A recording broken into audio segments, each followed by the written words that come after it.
자, 오늘은 읽으신 말씀을 가지고 이제 두 가지 회개라는 제목으로 이제 원문 성경을 함께 공부하겠습니다. 회개는 회심이라고도 부르는데 중생, 즉 거듭난 것을 말씀하고 있죠. 중생한 사람에게 필연적으로 일어나게 되는 변화입니다. 그러니까 중생하여 하늘로부터 거듭난 사람은 삶이 변화되어서 하나님의 말씀을 따라 사는 것입니다. 회개는 중생으로 심어진 새 성향에 의하여 삶의 방향이 180도 전환되는 것을 의미합니다.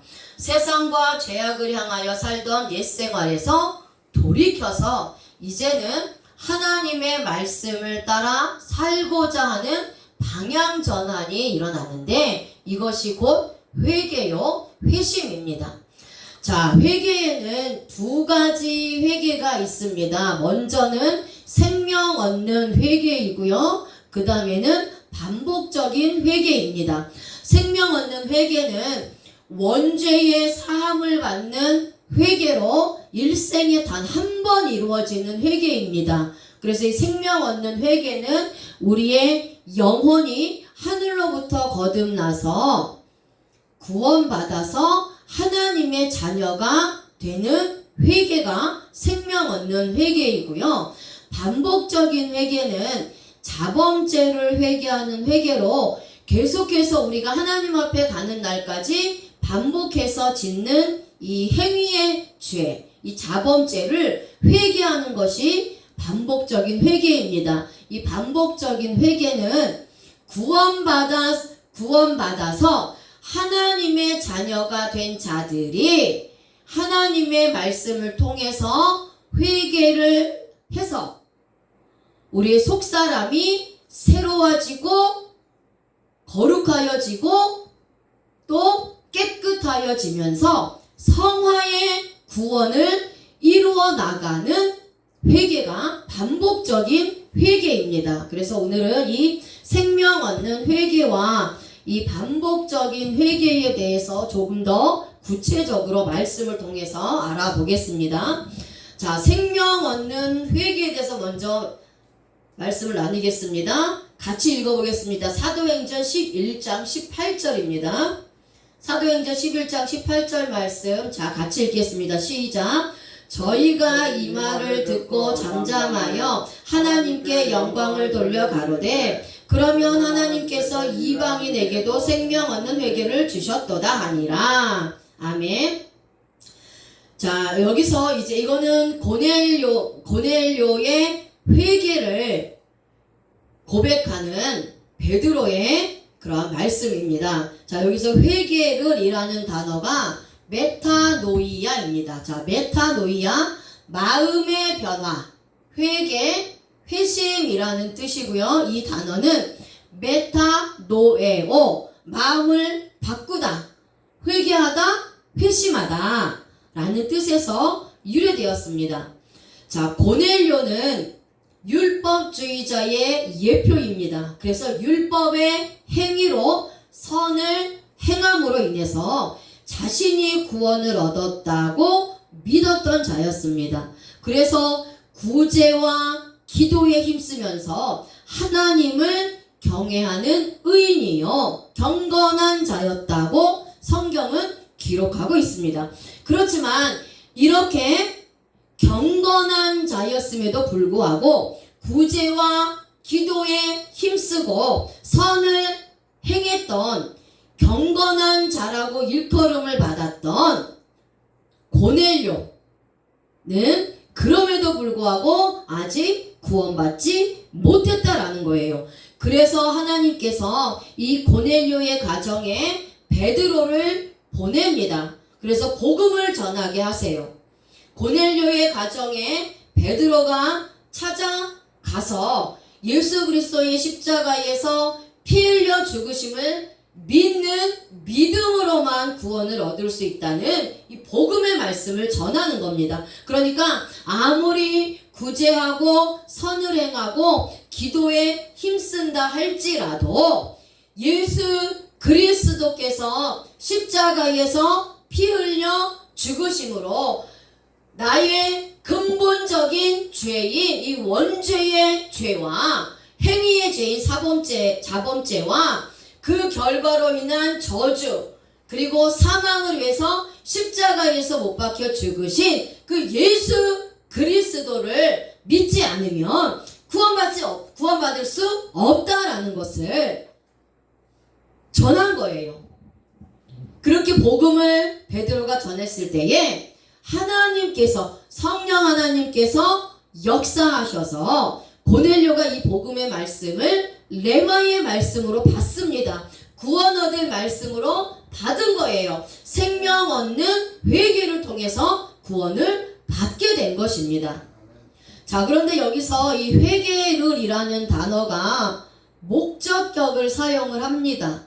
자, 목적격은 주체의 목적이 무엇이냐, 의도가 무엇이냐라는 문법이에요. 그러니까 이 회개의 근본적인 목적이 무엇이냐는 거예요.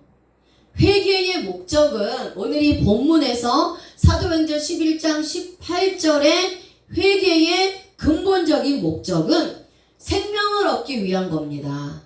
생명을 얻기 위한 거예요. 그래서 생명 얻는 회개는 아담으로부터 내려온 원죄의 회개를 말합니다.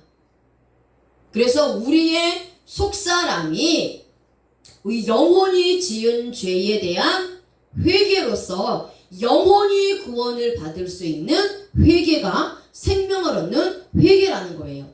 그래서 생명 얻는 회개는 어떻게 우리가 얻을 수 있느냐?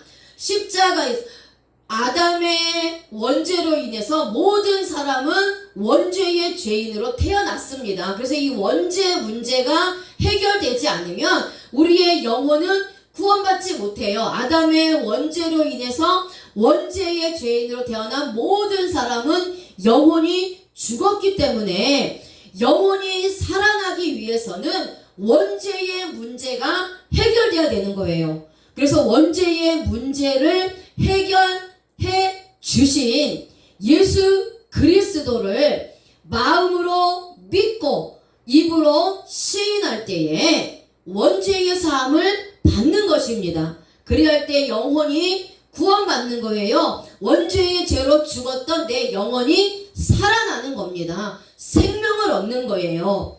그리고 이 생명 얻는 회개는 일평생에 단 한 번 일어나는 일회적인 회개입니다. 생명 얻는 회개는 세상을 향하던 마음을 바꾸어서 하나님께로 향하는 거예요.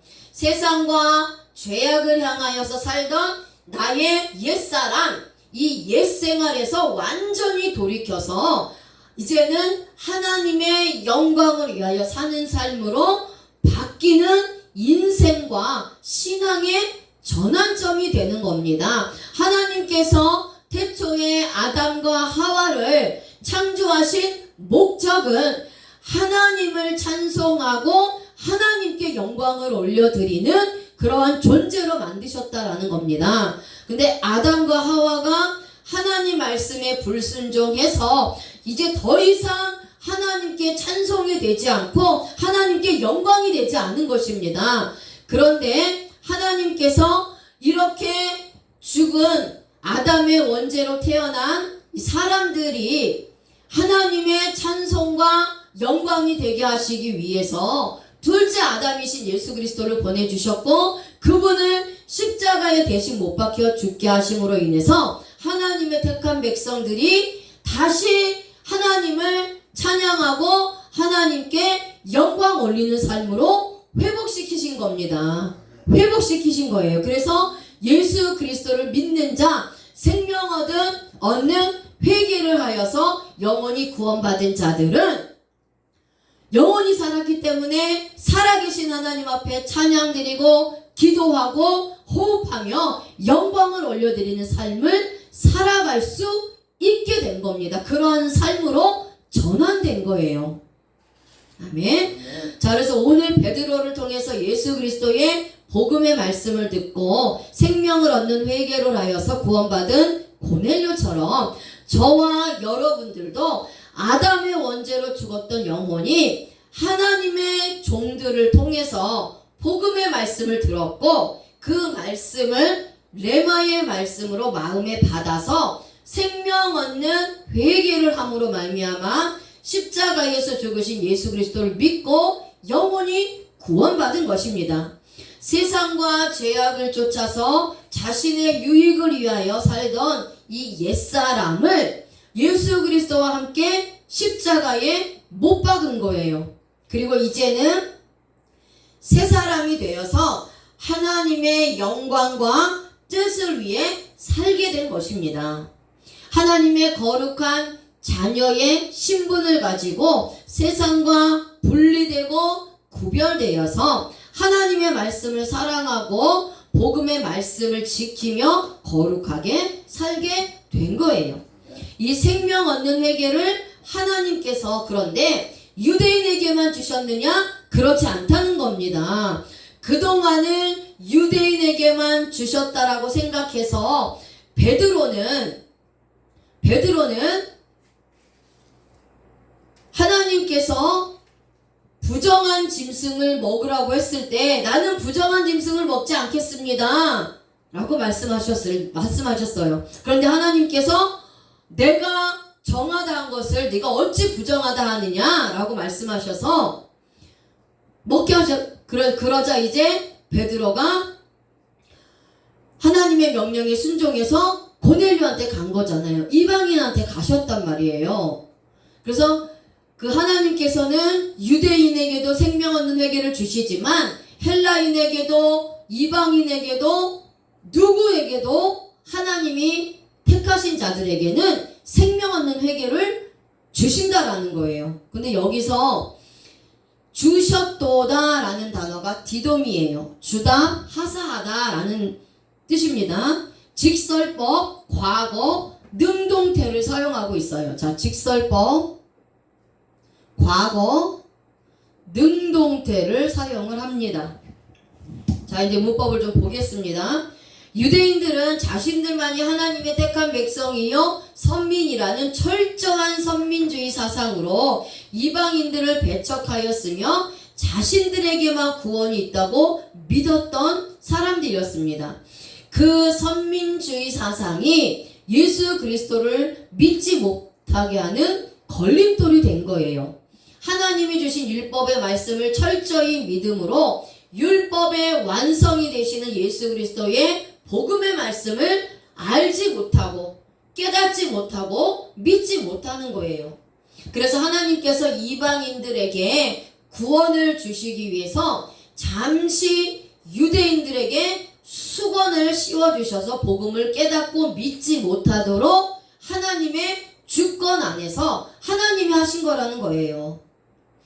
그리고 유대인의 사도인 베드로의 복음의 말씀을 통해서 이 이방인인 고넬료와 그 가족을 구원해 주심으로 이방인에게도 구원이 있다는 것을 유대인에게 보여주신 겁니다. 그러니까 율법의 행위로 구원받는 것이 아니라 율법을 다 지켜서 구원받는 것이 아니라 이방인이나 헬라인이나 종이나 자유인이나 누구라도 예수 그리스도의 십자가의 죽으심과 예수 그리스도의 부활하심을 그 복음의 말씀을 믿는 자들에게는 구원이 이른다는 것을 보여주고 계신 거예요. 자, 그리고 고넬료와 가족들에게도 구원을 주셨습니다. 자, 구원을 주셨다라고 했는데 주신다라는 것은 하사하는 것으로 거저 선물로 주는 것을 의미합니다. 아무런 대가도 바라지 않고 그냥 주는 거예요. 그래서 직설법을 사용합니다. 생명 얻는 회개는 하나님께서 실제로 주셨어요. 그런데 능동태를 써서 하나님께서 직접 주셨다라는 거예요. 하나님께서 생명 얻는 회개를 주시는 자들에게만 주시는 겁니다. 과거 시제를 사용하고 있어요. 하나님께서 만세전에 창세전에 구원하시기로 작정된 자들이 있는데 그들만을 구원해 주신다라는 거예요. 그 가운데 이방인들도 있다는 겁니다. 이방인들의 구원에 대한 하나님의 계획도 있었는데 그 계획 안에 저와 여러분들도 개인적으로 들어가 있고 그래서 구원을 얻은 겁니다. 아멘. 자,